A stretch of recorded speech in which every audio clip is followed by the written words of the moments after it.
Hey folks, this is Kalani. As the season progresses, more and more people start looking towards their alts for a different experience and to try new things, but starting your gearing journey all over again can be a bit of a motivation drain. Well, in this video I'm going to show you how you can gear up a fresh level 80 alt all the way to item level 685 or higher in under 2 hours of playtime, which will set you up nicely for pretty much every type of endgame content that you could want to take part in. Now before we jump in, be sure to hit up that like button and subscribe so you never miss another video.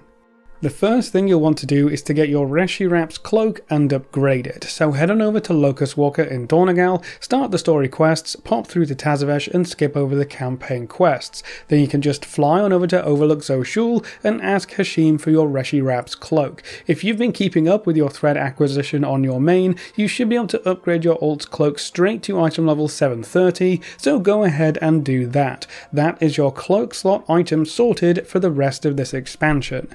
Now there are two main reasons to get your cloak first. It's a huge item level bump, but the proc can also carry you through lower tier content as well, so make sure you get your cloak done first. After that, we want to head back to Dornagal and pick up the important weekly quests. Your alts should be able to pick up all three, so grab the World Soul weekly quest, the Titan Archive weekly quest, and the Delve weekly quest. These quests will reward you with a cache that contains some gear, some currencies, some restored copper keys, and they're the main source of fractured sparks as well, so they kinda tick a bunch of boxes and they're incredibly efficient. If the World Soul weekly quest offers the Delve option, you will probably want to take that, otherwise just take whichever option will be easiest for you. Before we head out, you'll also want to pick up the quest to get your disc belt. This belt is still very good in Season 3, you won't replace it on most classes or specs until you've got a hero or myth-track belt to upgrade. Even with the recent nerfs to the belt, it's still definitely worth getting on your alts. We'll also already be doing the delves required to upgrade it anyway, so pick up this quest for sure.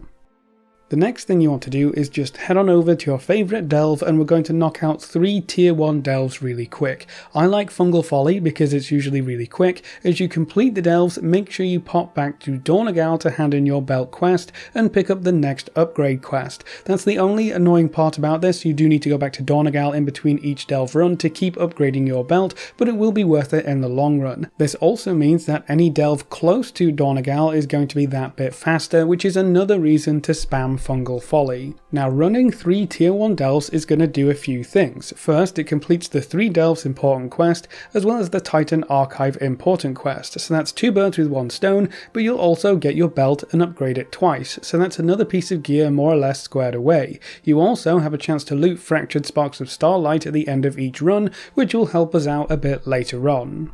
So go hand in your Delve weekly quest and the Titan Archive weekly quest and we can open up those 2 caches. You should get 2 pieces of veteran gear, some currency and at least 1 fractured spark of starlight. Hopefully the 2 pieces of gear you got weren't cloaks or belts and you can actually equip them. The reason we do this first is because you want the belt and the fractured spark basically no matter what. The quests are very easy to complete and they can save you a bit of time and gold if you get some usable pieces of gear. Now if you ever get tired of farming things in-game, it's never a bad idea to farm some experience in real life. I've recently ventured back into programming and coding and today's sponsor has made it super easy. Boot.dev makes learning to code fun by gamifying the whole experience. Each course is broken down into levels with bite-sized lessons and you'll earn experience, achievements and loot as you progress. You can accept and complete quests and even fight bosses, all while learning to code. The courses cover everything you need to learn back-end development from start to finish with no previous experience required, which can open the door to some very lucrative career options. The median salary for a back-end developer in the US is over $100,000, so if you want to pursue a new career or just have some fun learning to code, Boot.dev makes it super easy and fun to jump in and start programming. The new Training Grounds feature allows you to grind infinite challenges to practice as much as you want or need before moving forward in the coursework, so you can make sure every new bit of information is well and truly secure in your brain before moving on to the next part. The challenges take your current progress into account and check to see where you've been struggling, so they're always going to be relevant to help reinforce your studying. It's also free to read and watch all of the content, and there's a free demo for every course so you can check out the interactive experience to see if it's a good fit for you. So head on over to boot.dev and use the code Signs of Kalani to get 25% off your entire first year on the annual plan. Now getting back to the video, from here you have a few options. You should take a look at your Warband bank to see if you have any Warband bound gear that can speed things up a bit. This could be from running endgame content, from the world boss, or from any other source really. Now I don't have any cloth gear in my bank, so I'll just have to make do, but you should use any Warband gear that you have. That's what it's here for after all, gearing up your ults faster. It's not supposed to just sit in your Warband bank collecting dust until the next season rolls around when it becomes completely worthless. After plundering your Warband bank, the next stop is going to be reputation rewards. If you haven't picked up the rep rewards from the 6 major renowned factions in the War Within on your ults, there is a horde of materials just waiting for you. You want to accept all of the rewards from the Council of Dornegal and Assembly of the Deep's Quartermasters in Dornegal, then pop down to Azj-Kahet to pick up the Severed Threads rewards. You can find the Hallowfall vendor in Mereldar, so go pick up all those goodies as well, and then don't forget the cartels of Undermine Quartermaster down in Undermine. The higher your renown levels with each of these factions, the more currencies that you're going to get. The rewards that we are most interested in here are the Weathered Crests, the Valor Stones, and the Restored Coffer Keys. The crests allow you to basically skip over the first leg of your gearing up journey, while the Valor Stones and Keys set you up nicely for your future gearing adventures. It's worth noting that the improved level 80 boost that you get with a midnight pre-order also boosts all of your older War Within reps up to their maximum value, so that's going to include pretty much everything that isn't the Koresh Trust. That means that even if you haven't really played that much in the War Within, or you just haven't done any rep farming because you don't really like it, that boost will give you full access to all of these rep rewards on all of your ults. It's also worth popping by the Koresh Trust rep vendor just to see what rewards you may have unlocked there. If you've got to renown level 7, you can buy a veteran chest piece, so that might be worth picking up, and you might be able to secure some more crests or valor stones as well. All of these rewards are also available for all of your ults, by the way, so it's not like they're only available for one character. You can do this on every single ult that you have, as long as you haven't picked up these rewards in a previous season. Now that we've got a big pile of crests to work with, we're going to pop by the Enchanted Crest vendor in Dornegal. Tally up how many pieces of gear that you need to replace, not including your trinkets. I need 9 pieces of gear, so I'm going to buy 9 Enchanted Weathered Crests, which will cost me a total of 270 Weathered Crests. I've got plenty of left over too, so even if you didn't get anything good from your caches earlier, you should have enough crests to replace your entire setup if need be. Talk to the crafting order clerk and find the blue crafted gear for your armor class. Creating these orders is super easy. All you need to do is buy the required items, preferably at the highest rank you can afford, slot in your enchanted weathered crest, and that's pretty much it. You can find someone in trade chat to complete these orders if you really want to, but I found that public orders are super fast and are almost always rank 5 results anyway. Technically, I could craft all of this for myself because my mage has maxed out tailoring, but for the sake of fairness, I'll just post these up as public orders. You can also get rings and necklaces crafted in the same way, so don't neglect your jewelry slots.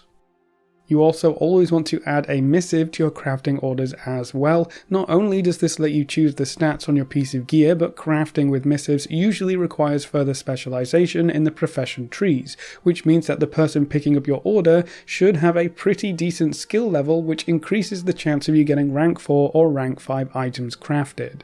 The tip portion is going to be up to you. The higher you offer for your tip, the faster your orders will be filled. Usually 100 to 500 gold per item is usually a good range to be in from my experience. All of this gear can be crafted up to item level 675, which is a few upgrades into the veteran gear track.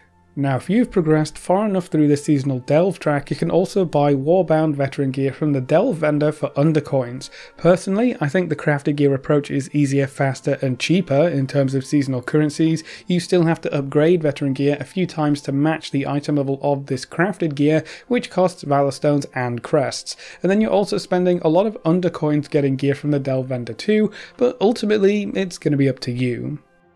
Now, while we're waiting for those crafting orders to be fulfilled, now is a great time to head back to Koresh and pick up the raid story quest to kill Dimensius. This quest rewards you with an enchanted runed crest that we can use to get a piece of item level 704 gear crafted, so that is going to be a huge boost, and you can complete it on story mode, which makes it super easy. So go pick up that quest, go start the story mode for Dimensius, and basically as long as you don't stand in the bad stuff on this fight, it's more or less a free win. When the fight is over, complete the quest and you'll get your enchanted runed crest. Now to actually use this thing, we're going to need some fractured sparks of starlight. We got our first one from the important weekly quests we completed earlier, but if you want to craft a two-handed weapon like I do, we're going to need 3 more. 3 more can come from almost any kind of endgame content, so you may already have more depending on how lucky you've been through your delve runs, but they can drop from the chests at the end of delves, from dungeons, from raids, from PvP, or from the weekly catches. So you may already have the 4 you need,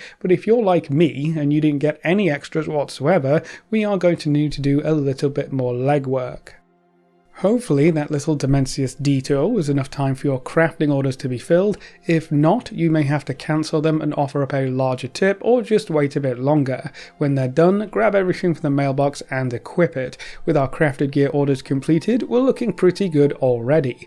Our next target is going to be those pesky trinkets. The fastest way to get some decent trinkets for your ults is to run a tier 9 delve, and all of that crafted gear should be just enough to get that done. I would recommend running a tier 9 bountiful delve just so you can use a restored coffer key to get some extra champion gear at the end of your run as well, and hopefully you'll get a fractured spark of starlight too. Now, as long as you haven't been completely neglecting delves, at the end of your tier 9 delve, the ethereal vendor should pop up, and this vendor sells delve trinkets at item level 681. Each trinket costs 2,000 undercoins, so if you don't have enough on this character, just send them over from your main. They are a Warband transferable currency, so as long as you haven't been spending them willy-nilly, you should have enough to get your ult some new trinkets. These trinkets might not be perfect for your character, but they'll be much better than the ones your ults are already using, and the item level will help get you into other types of content as well.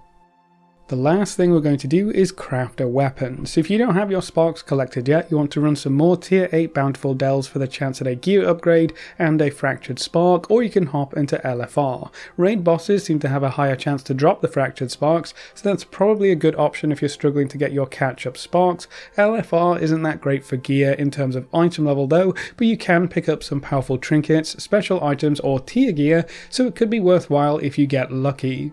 When you have 4 fractured sparks total, you want to combine them together to create 2 sparks of starlight. We can take those 2 sparks and get a weapon crafted with the enchanted runed crest that we earned earlier. You should probably add an embellishment onto the crafted weapon too, so double check your class Discord or Wowhead page to see which embellishment options are the best for you, and of course you'll want to use a missive to choose your best stats, just like we did with the other crafted gear. Now you can try to find someone in trade chat to guarantee this as a rank 5 craft, or you can just send it as a public item if you aren't too bothered. I'm going to send it public like the other stuff just to show you that public orders aren't always bad, as with the other crafted stuff, if you're adding in crests and a missive, someone would actually need to be decently specialized to even accept your work order, so you should get a rank 3 or rank 4 at the very minimum anyway.